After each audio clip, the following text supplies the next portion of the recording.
Hey YouTube, I'm back with another video.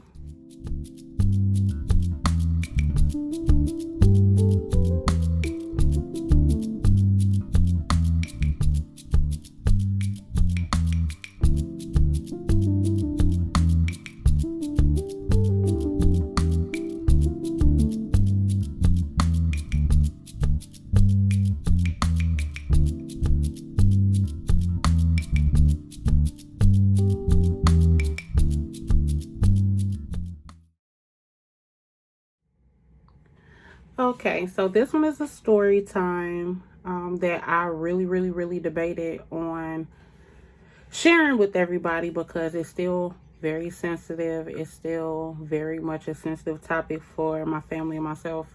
So I haven't been too keen on sharing this story. However, yeah, I'm going to talk about the year 2021 and how that went for me. So starting last year, I was ready. I knew 2021 was going to be my year as every other year that I claim. But this one started off a little rocky. So I want to say it was like February 21st, we went to a wedding. Courtney and I went to a wedding for my friend Amber and her husband LT. And we're there, we're enjoying ourselves. And then my daddy called me. And at this time he called me, I'm in line trying to get me some food. And I'm like, I can't hear you. I'm going to call you back. So I get back to the table, I sit down. And I'm like, what's going on? And he told me that my grandmother's sister, my aunt, had passed. And I'm like, what? So at this point, like, everything else just kind of like got quiet, like super quiet. And I'm like, it was still loud in the room, but to me, things got quiet. And I was just like, wow. Because I was close with this aunt. She took me to Chicago with her a lot. We went on road trips to Oklahoma. Like, I was her road dog while I was staying with them. And just those memories, they started surfacing. And I really felt some type of way after I got that news. So I couldn't even enjoy the rest of the wedding. I told Courtney, I say, I got to go because I don't know, we just gotta go. So went over to my grandmother's house because keep in mind, she had just got out the hospital. My aunt had just got out the hospital. So she was staying in my grandmother's house so that my grandmother could take care of her, you know, kind of help nurse her back to health. My grandmother is really good with that. So that Thursday I had went over there because she had just got out the hospital, and we sat in that room and we talked like for hours until it got dark. And we was like, dang, we should probably turn the lights on. And that was the last day I remember talking to her. And then that Saturday was when she passed. And it just didn't make sense to me. So I got there and she was still in my grandmother's bed. The funeral home hadn't come and got her yet. And yeah. And my grandma, she went into the bathroom because I just knew my grandma been through a lot as far as like mourning and death goes. So I wasn't expecting her to, you know, handle it any other way than she did. So, yeah, so that happened. Now keep in mind, 1 month before this, we had just found out that my aunt, my TT Cynthia, she was diagnosed with pancreatic cancer. This was in January when we found this out. And so we were very hopeful with this. And we were like, she gonna beat it, she gonna beat it. So while we, you know, trying to deal with that, I found out this about my other aunt. So at this point, I'm just like, bruh, things really can't get much worse than this. So anyway, back to the story. The funeral home came and got her. And from then on, it was a lot. So we got to planning, and I was working a job that I absolutely hated at the time. So taking off from there and doing the planning, it was just a mess. I found myself in a really dark space during that time, but a lot of people wouldn't know it because I really tried to maintain my composure and my sanity. And so I think I wore my strength really well. So we had the funeral and boom, we good. So at this time, you know, I'm still grieving, but at the same time still trying to make memories and pray and hope that my aunt on my other side, you know, makes it through her battle with pancreatic cancer. You know, she's going to chemo all the time. So we ended up having a family sleepover, taking a lot of pictures, making memories, and yeah. So then we planned to get together Mother's Day weekend. Now, keep in mind, my uncle, who was staying in Chicago at the time, he came to St. Louis to also help take care of TT Cynthia because it was a lot of transporting back and forth for chemo. It just became a family effort at that point. So he came back, and then I remember we was getting ready to come over to my auntie house so, we can start celebrating. And we just hung out a lot, all of us. The whole family, we'd go over her house, hang out, and that'd be it. We just had good times, take pictures and cook. We cook a lot, eat a lot. But I was on my way over there one day, and my mama, she called me while we was there, and she was like, where you at? I'm like, we on our way over there, because she was already there. And I was like, we'll be there in a minute. She said, well, come on, because Sin just passed out, and she has a faint pulse. And I'm like, what?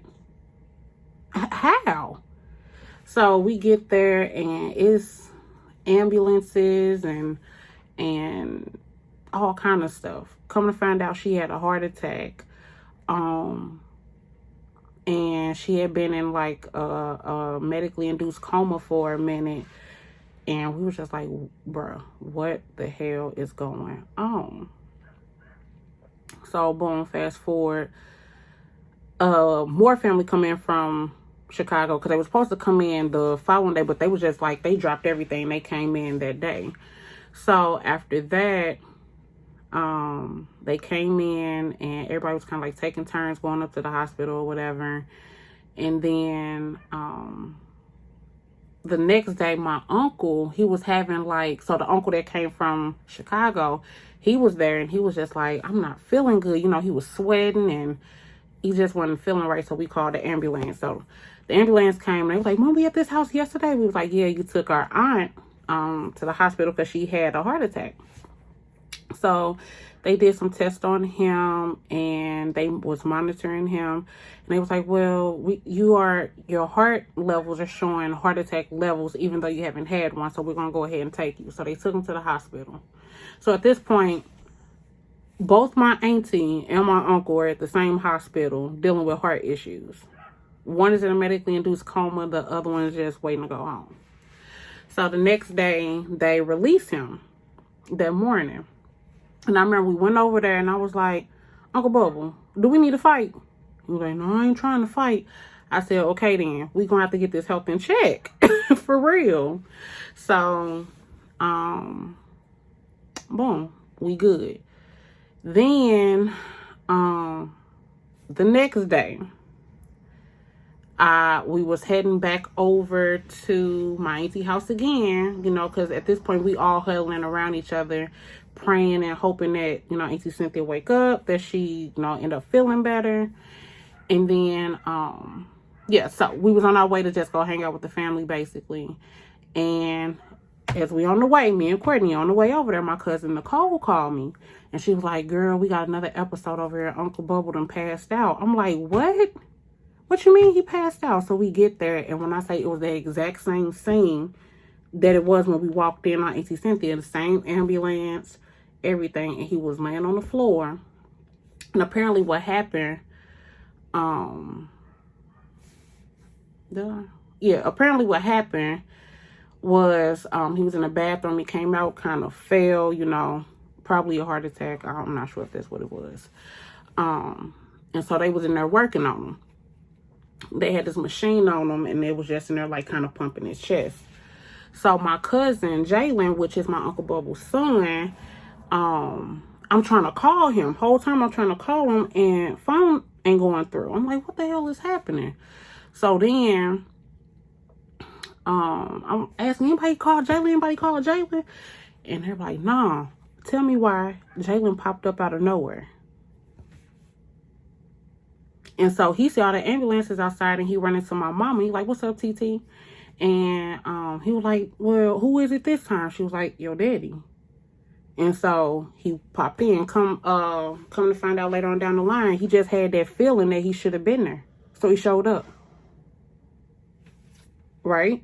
Okay. So they go to the hospital. They take him to the hospital at this point, and he died at the hospital. So at this point, we like, are you serious? Whole time, my auntie, she's still trying to get her consciousness back. Same hospital. So at this point, we are now in what the hell do we do mode. Because my auntie already got a weak heart. How do you go and you tell her, well, you had a heart attack, and while you were recovering, your brother also died from a heart attack? Now, how do you tell somebody that? So we hid it from her for a minute. We didn't say nothing. So me and Jalen, my cousin, we like brother and sister though. We went to the hospital to see her. Whole time we already know what's going on back on my. We planning a whole funeral in the back of our head, and we finna go up here and fake it like we doing okay. So we go in, and she see my cousin Jalen, and she like, baby, I've been waiting on you. And I'm looking at him like,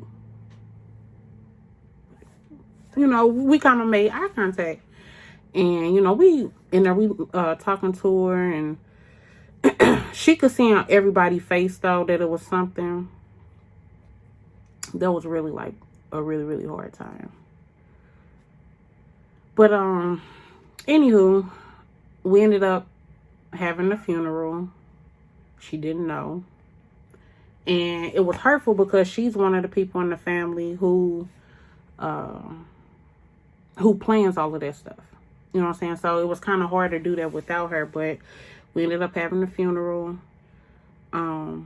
And then I left to go to California the day after the funeral. So while I was in California for a week, the family, they got together and went up to the hospital and told her that he passed. Everybody had been lying and said, well, he got COVID. He lost his voice. That's why he can't talk on the phone. And it was just really, really bad trying to hold all of that from her.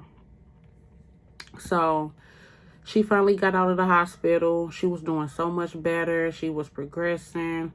And she was still grieving, though. Like, really, really grieving because she didn't get to say bye to her brother. She didn't get to be a part of the funeral. All we had was, like, these pictures and videos and stuff. And I try to document the whole process. And I'll just probably try to drop pictures to, you know, bring the story to life. But that's kind of what happened with that. And then, fast forward, she was getting better. She was getting better. And then she wasn't. You know, she wasn't able to, like, eat for real. And then she went to, she ended up going to the hospital because she was having problems with, like, her hemoglobin. And come to find out, the tumor had spread to her liver. Because the whole time that she was recovering from her heart surgery, well, not heart surgery, from the heart attack and having the splints and all of that stuff, it was giving the tumor time to grow because they was aggressively attacking the cancer with chemo. And so she couldn't do chemo because her body was already weak. So at this point, it spread, and they was like, well, it's not really much more we can do. And they put her on hospice, which was a really, really, really big slap in the face. I said I was not going to do that. It was a really big slap in the face. Because it's like, dang, I already lost the auntie, I lost the uncle, and now you telling us y'all putting her on hospice. Wow. So once again, the family got together and we spent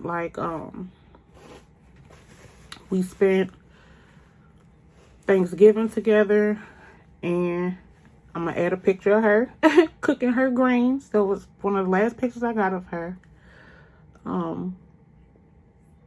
And yeah, it was just us taking a bunch of pictures. And then I want to say maybe, I don't even remember the day, but it was close to Christmas. And we was all over there. And they was like, yeah, she probably got like another 24 to 48 hours. And it is the worst thing to watch somebody in their last days, you know, give in. You know, she declined so quick.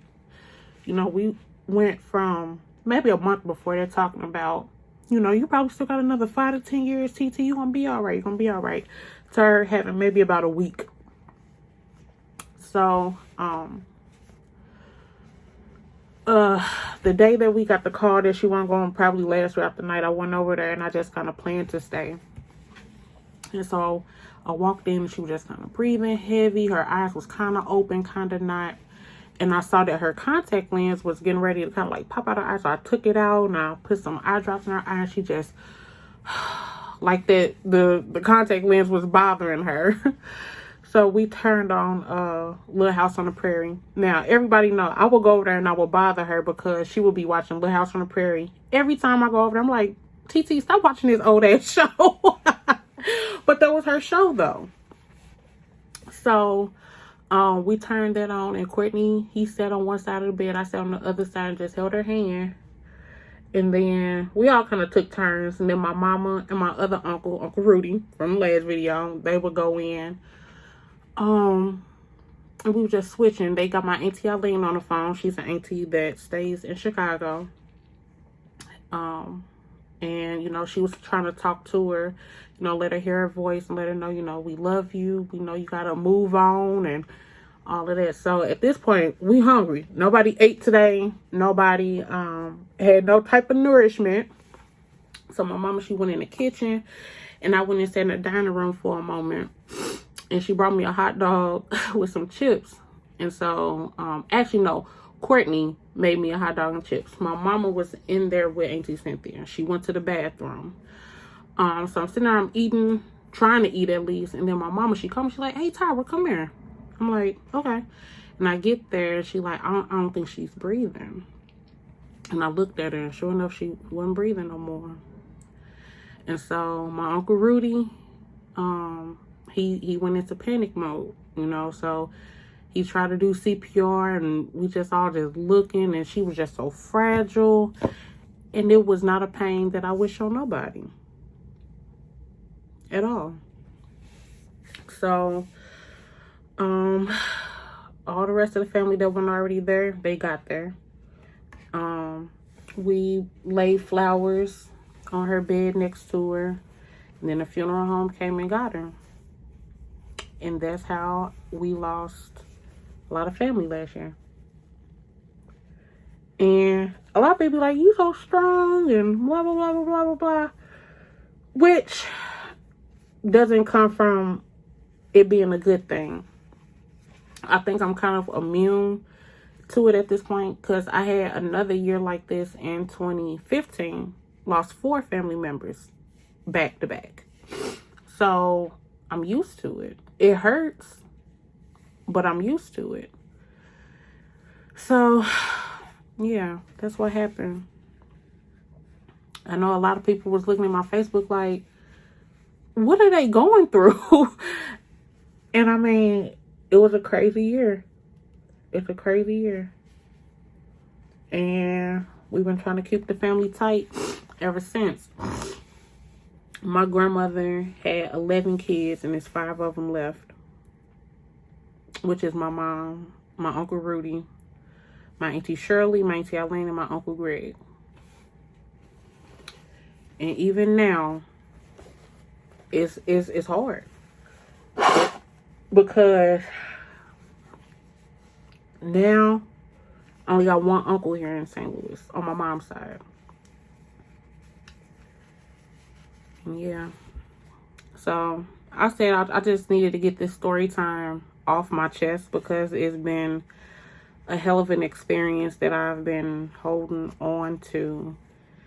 And I haven't really shared it with nobody other than close friends. But I put this out here because if you are grieving right now, and everybody knows that I was super close to all of them.